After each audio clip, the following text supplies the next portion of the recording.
So at this point, everyone and their mother and their cousin and their uncle and their dog has been blamed for Hillary Clinton's shocking defeat to Donald Trump. Now, everyone except Hillary Clinton probably has been blamed for her defeat. So, one argument, however, is so ridiculous, published in Time magazine, where they try to scapegoat Bernie Sanders for Hillary Clinton's loss, and they refer to him as the Ralph Nader of 2016. So, the title alone is infuriating because Ralph Nader did not cost Al Gore the election in 2000. Al Gore ran a shitty, uninspiring campaign, and more Democrats voted Republican than they voted Green in 2000. It's an inconvenient fact, but let's hear them out. What do they have to say as to why Bernie Sanders cost Hillary Clinton the election? Well, they state, on Election Day, Senator Bernie Sanders earned the 2016 Ralph Nader Award for the leftist most responsible for helping Republicans win the presidency. True, Donald Trump cleverly exploited voters' frustrations, and Hillary Clinton's campaign in 2016 was as rigid and empty as it was when she lost in 2008. Still, Sanders helped Clinton lose. His insurgency pushed her too far left to prevent an effective recentering in the fall, while goading her into wooing different constituencies rather than uniting the nation. In fairness, Sanders ran a surprisingly effective campaign, tapping the anti-establishment fury Donald Trump stirred. Although Sanders and Trump are very different, their campaigns were not.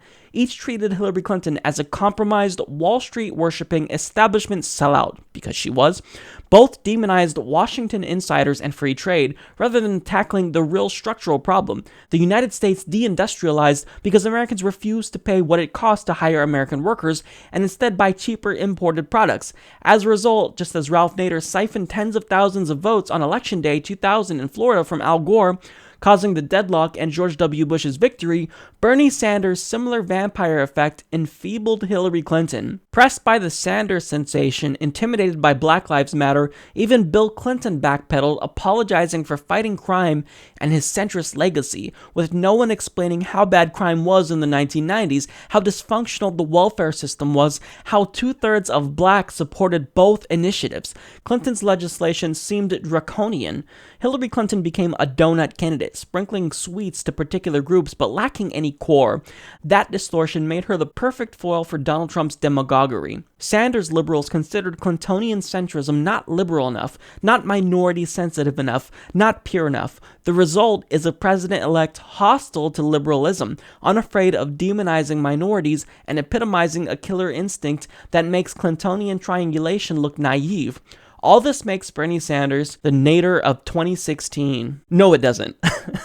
No, that is the most ridiculous argument I've seen thus far.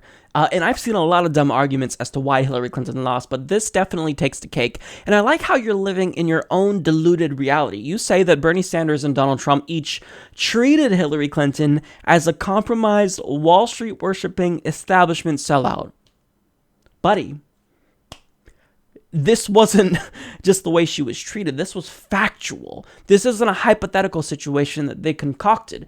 They looked at the facts. They looked at the Wall Street contributions that Hillary Clinton received. They looked at the speeches that she gave to Wall Street and refused to release the transcripts for. They looked at her policies. It's no secret. She is a Wall Street sellout. You're just denying reality. Combined, Hillary Clinton and Bill Clinton have raised billions of dollars together. If that's not establishment to you, then what is? If Hillary Clinton is not an establishment candidate, then that word has zero meaning. Now, he also said that Hillary Clinton was intimidated by Black Lives Matter.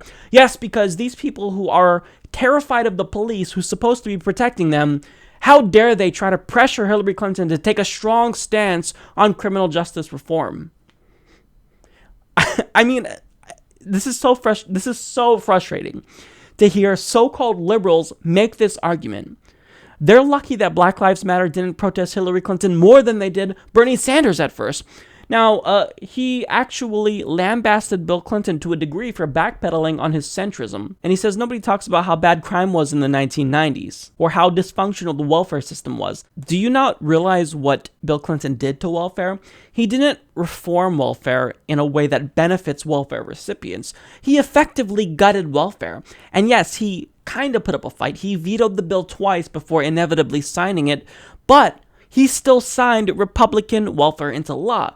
You don't run out of vetoes. Okay, yes, it is the case that Congress can override a president's veto, but that's not what happened. Bill Clinton signed a bill into law that made it more difficult for single mothers, particularly African American and Latinos, to get welfare. That's just wrong.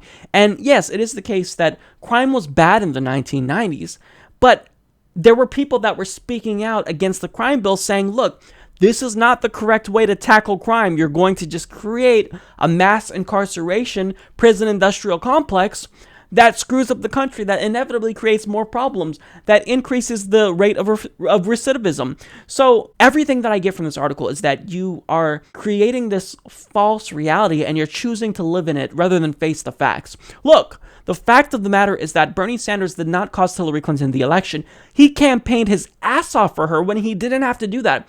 He campaigned his ass off for her after the DNC tried to rig the primary, and they successfully did that against him. Unbelievable. To blame Bernie Sanders is just disgusting, and I'm ashamed that Time would even publish this garbage.